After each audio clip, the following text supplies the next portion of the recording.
Hey, what do you say, boys and girls? This is Bobby Blitz. That's right, you're on Rock Express with Andy on Radionica. Way down deep in the fire, way down deep in the flame, way down deep in the hole. Let me know, when did you start working in the scores and how long did it take you to set up this album? Well, this was, primarily this was a pandemic record. We had been on the road in March of 2020. That's when I received the demo from Dee Dee. It was pretty complete, skeletal in some regards, not 100% finished. So 2020 happens. It's March. I have the demo. The pandemic hits, and then we're in a situation where we want to deliver a record, but we also want to tour that record. So we had to hold it back, in our opinion, because the life of the record has to do with the touring. So how we set it up was we started doing it piecemeal. We had to do it separately, which was the first time ever that we've never been together, at least a small amount of time, that this was so pandemic oriented and remote. We were in our own houses, our own studios, but it seemed to work for us because, the time frame, it was almost 3+ years, almost 4 years between The Wings of War, which was the record prior, and Scorched in 2023, April of 2023. So the setup was quite unique, but I think it kind of worked for us because it's the first time we were able to take that much time and, not just work on songs, but work on, let's say, the concept of the entire record as a whole unit, as opposed to individual songs. Well, you can tell that, I was watching the gaps between records, and this is the longest, so this is the one you have more time to work on it.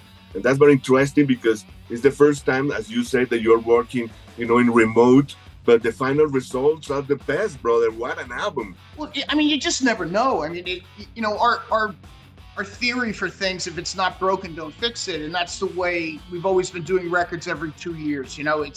It's a great visibility for us. It keeps us on the road. We still enjoy touring. We love the live shows. We love the elements of being in a band. There's creativity in the studio. There's excitement on the stage. There's a great feeling of success when the record comes out the way that you anticipated it to come out. And I think that in the case of Scorched, that's really the results, is that there's success by changing the formula that we have been using for years. I don't know if you would agree with me, but the 2023 has been a good year for thrash music. The brand new album from Overkill, the Metallica album. There is a lot of thrash involved right now. And people, as you know, here in Colombia, we love thrash, man. What do you think about it, man? Because it wasn't expected, that the thrash is going to be have a coming back in the 2023. Well, and it's a good observation. It's funny, the Metallica record and the Overkill record were released on the same day in the States and Europe. And it just was a coincidence, but it was kind of cool. It almost looked like, David and Goliath, the big guy. I think that the scene, or the state of the scene as it exists today is healthy. Now, it's obviously healthy in South America. It's always been kind of a thrash capital, and Colombia being that thrash capital. Oh, really? No doubt about it. But it's also healthy in Europe, and it's also, we still do States tours that take us 35 shows. It's not just a short tour, and sometimes we can do that twice. I think it's a good time in general that the state of the scene is healthy around the world. And boy, after all these years, almost 40 years for us, 40 years for Metallica, you could say that's pretty good to have. I'm not going to say to have lasted that long, but to have an impact on the world for 4 fucking decades. The music business changed a lot, And in the 80s, LA was the epicenter of the metal scene. But now, as you said, it's Europe, I see that, for example, Germany, it could be named the capital of metal right now. You've been traveling for 4 decades, but after the pandemic, all the bands are having problems because the tickets, the buses, everything increases, and they have to cancel some tours. Is this situation affect Overkill in some in some point of view? Well, we have to, when I gave you that answer about Metallica and Overkill, the big guy and the little guy, or the unique situation is for us is that we've been able to carve out an awesome fan base, whether that be Europe or whether that be South America or whether that be in the United States. We still stream and sell more things in the United States just based on population. But when we saw this happening, we take into regard the finance and what it will cost. I mean, you can't go out there and come back and start writing checks. But we thought to ourselves, it's time to kind of push forward. And as soon as we released, we were on the road. We took that chance. We rolled the dice and didn't lose money. This was back in April. The release was April 12th, I think.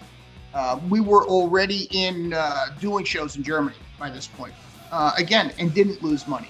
So maybe it's not the money we would have earned in 2020, pre-pandemic, 2018, but for sure it was still fruitful. And I think that there's something more to this music than just earning. I think it's sustained me all these years, but it's about how big are your fucking balls, I mean, it's, you have to be able to go out there and you have to push back against some things, I mean, the fact that this was never about money in the beginning means that it shouldn't be about money today.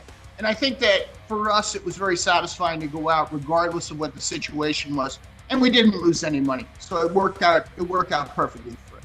Bobby, I want to tell you something. If you have good regards from the last time you played Rock Al Parque, this time is going to be triple more, man. We have new generations going, so you will see what's happening. And I've been doing like requests and callings on my show, and the band that have all the interest this year is Overkill. It was a great show last time. Listen, if you can go 3 times what it was last time, I might have a heart attack on stage. Bobby, what do you want to tell to the kids that want to follow your rules, want to play thrash? But here is difficult, man. The government give us no tools. The reggaeton and all that stuff, music is approaching to the kids, and sometimes they give up, with the instruments, and they hope. But people like you can give courage, to these people that they are losing their hope. Well, I mean, that's a good question. I mean, every individual is different, but I think that the basis is, what is your core about? Do you quit or do you see it through? Just because if you're not successful doesn't mean you didn't see it through. You tried as much as you can. And I'd say the best way to do that is to continuously write songs and make those songs your own songs. Now, everybody has influence. I have influence from even the 70s, before the 80s. I take those influences and I make them my own. So whatever I'm writing and continuously writing, I get better at what I do. And I think that that's how someone stands out in the crowd. If the crowd wants to be musicians or thrash musicians, you have to rise above. You have to be the cream on top of the milk. You can't just be part of it. You have to be as high as you can go. The best way to do that is to continuously write songs. And by writing those songs, you become better. And by becoming better, it's less likely that you quit. There is a lot of a chaotic situation because the singers are not singing, but your voice is perfect, man. You are very lucky. I like I told you, I saw you back in 2020, and your voice is still amazing, man.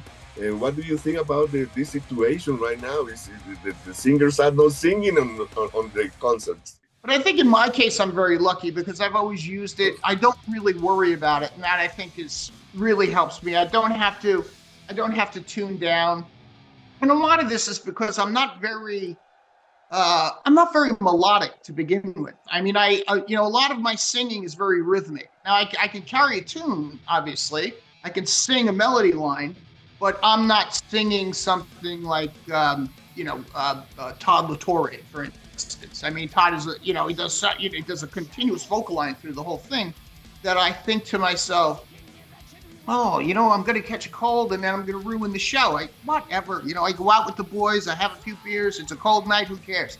That's what I would rather do, So I'm lucky, but I still enjoy it. And I think because I enjoy it and worry about it less, it just doesn't fail me very often at all. After the shows, you are able to go outside and say hi to the fans, no matter if it's late at night, and keep doing that, brother. Because that gives us courage to be there with you. And yeah, it's again, it's about connection.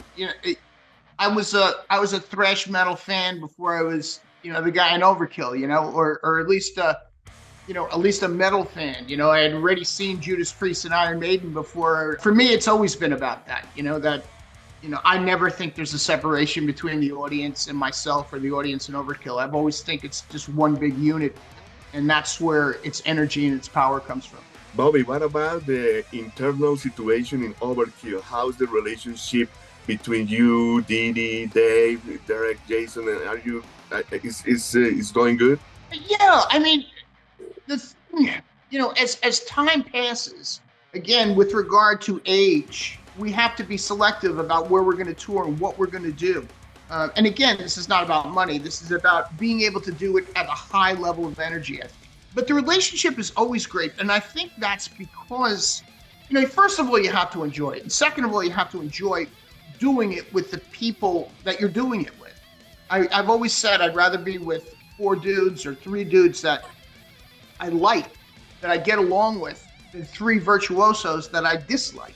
I would rather be with, I think I make better music with guys that have my back than guys who are telling me I'm singing it wrong.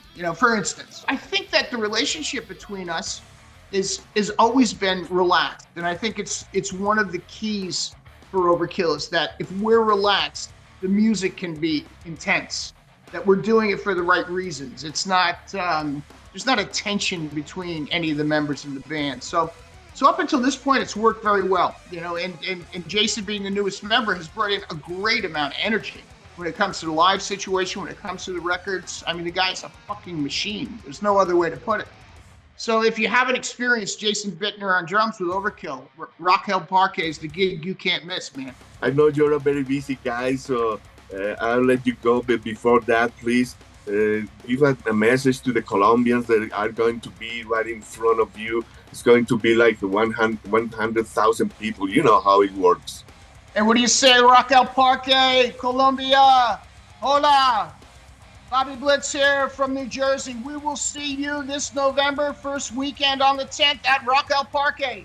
My name is Bobby Blitz, and I approve this message.